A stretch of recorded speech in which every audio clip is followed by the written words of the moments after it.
안녕하세요. 저 뉴스의 화면에 나와 있는 부동산 트렌드쇼. 저런 거 보러 다니면 인간 말종됩니다.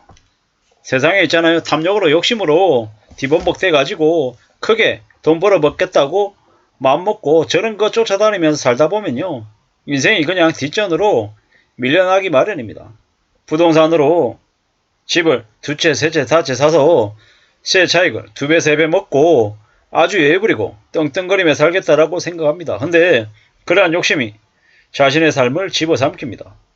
사는 게 절대로 만만하지 않고 절대로 내 욕심대로 내 바램대로 흘러가지 않습니다. 대한민국의 아파트 얼마나 더 오를 수 있냐고요? 왜 강남의 아파트 100억이라고 얘기하죠. 실제로 얼마 전에 압구정의 모 아파트 99억에 거래됐다라고 언론에 뉴스가 나오긴 했더라고요. 그냥 제정신이 아닌 것들입니다. 99억이라고요. 왜 100억이라고 하지? 그렇게 이제 거래됐다라고 얘기하는 그 내역들은요, 전부 다 까발려가지고 실제로 등기 다 치게 만들어야 돼요. 세금 제대로 내고요. 그들이 말하는 신고가 행렬, 그것대로 전부 다 등기 치게 해야죠. 그러면 세금도 내고 애국자 되는 거죠. 다 전부 다 가짜로 거래한 것처럼 주거니 받거니 해가지고 뻥튀기 해놓고 실소유자한테 덤태기 씌우는 온갖 추악하고 더러운 짓거리들이 문재인 정부 때 그리고 지금도 계속해서 통용되고 있습니다. 문재인 정부가 문재인 대통령이 욕을 엄청나게 처먹는 가장 큰 이유가 뭡니까? 부동산. 부동산 적폐 세력들이 활개치게끔 판을 다 깔아줬기 때문입니다.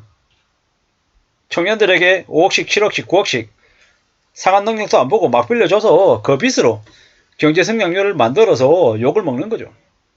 지금은요. 지금도 마찬가지고요. 집을 먼저 산 친구들이 경제적으로 여러 배 돈을 더 많이 벌어서 저 앞서가고 있다. 이런 얘기들도 많이 합니다. 맞을 수도 있고요. 근데 잘 생각해 봐야 됩니다. 사는 게 쉽지 않거든요. 어렵거든요. 그리고 더 정신을 차리고 지내야 되고 우리의 삶이 얼마나 어려운데 물론 제가 가진 것보다 비슷한 처지에 있는 누군가가 더 많이 벌고 더 여유롭게 사는 걸 보면 부럽죠. 배도 아프죠. 근데 그런 거 자꾸 쫓아가다 보면 제 인생이 점점 더 추락하고 더 안 좋아지기 마련입니다. 정신 바짝 차리고 신중하게 또 신중하게 살아야 됩니다. 그게 아니면 답이 없다라는 겁니다. 무슨 놈의 여기 이제 나와 있는 그 누굽니까? 빠숑이라고 하는 놈이 있거든요. 김학렬. 이 쓰레기 같은 인간입니다. 개막장입니다. 이 인간이 얼마나 많은 사람들을 부동산 탐욕을 욕심을 갖고 살게 만들었나요? 언론에 뉴스 틀기만 하면요. 계속 집값 오른다라고 그냥 막말을 계속 해댔습니다. 청년들에게 경매 공부하라고 얘기하고 분양권 사라고 하고 갭 투기하라고 하고 그냥 개막장이었어. 개막장.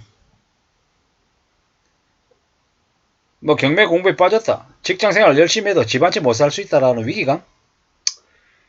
지레짐작으로 내 집 마련을 포기했다 이러고 건국대 심교원 교수라고 하는 집값 폭등세가 계속되는 데다가 정부 규제까지 겹치면서 부동산 시장에서 소외된 청년들이 지금 아니면 평생 집을 못 산다는 생각에 경매 시장으로 더 몰렸다라고 얘기하죠.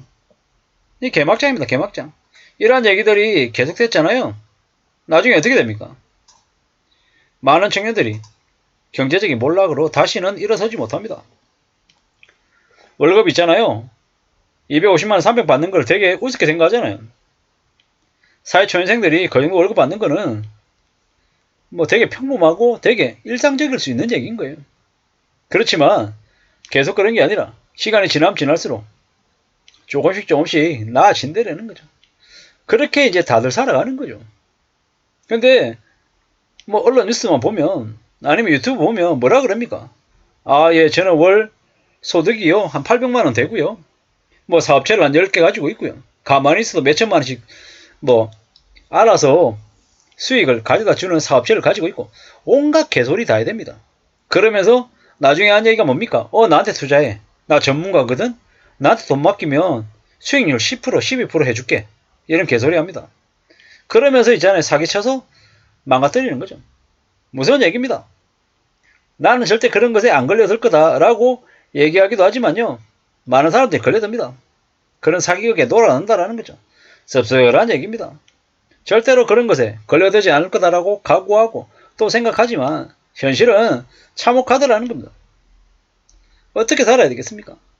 부동산 상식선에서만 움직이면 됩니다. 함부로 남에게 뒤집어 씌워가지고 있잖아요. 동왕창벌 그런 그냥 사기꾼 같은 그런 마인드만 안 가져도 괜찮겠더라는 겁니다. 너무 큰 욕심 부리지 말자고요.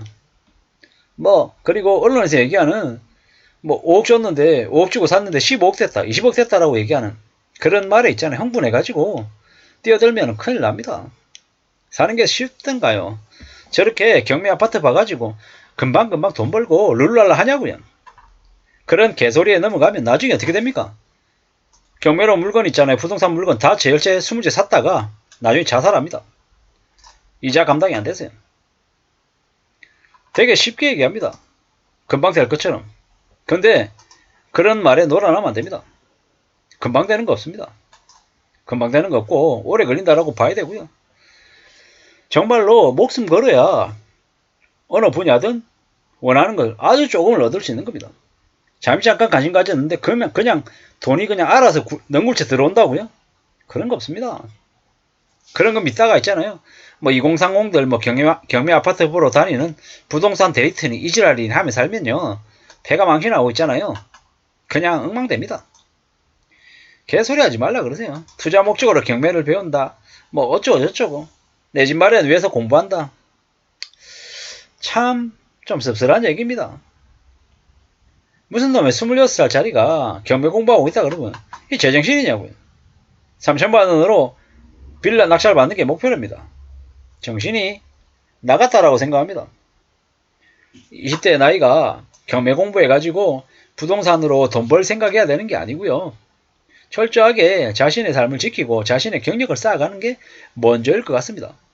그러고 지내도 있잖아요. 앞으로 평생 살아가면서 부동산은 관심 안 가질 수도 없고 여러 가지의 이제 경우에 놓입니다. 근데 부동산은 우리가 평생 살아가면서 손에 꼽힐 정도로 몇 안 되는 결정하는 아주 중대한 경제적인 결정건이라는 거죠. 저렇게 데이트 하듯이 있잖아요. 설렁설렁 가서 도장 찍으면 인생이 그냥 수십 년이 그냥 후퇴합니다. 어쩌면 심한 경우에는 죽을 때까지 빚더미에 떠안아서 허덕이며 살지도 모른다라는 겁니다. 함부로 경매 공부한다 그러면서 2030들이 부동산에 관심 가지면 인생 끝장난다라고 감히 말씀드립니다. 세상 쉽지 않습니다. 관심 가질 필요는 있겠지만 목숨 걸어야 됩니다. 정말 밤잠 설치 정도로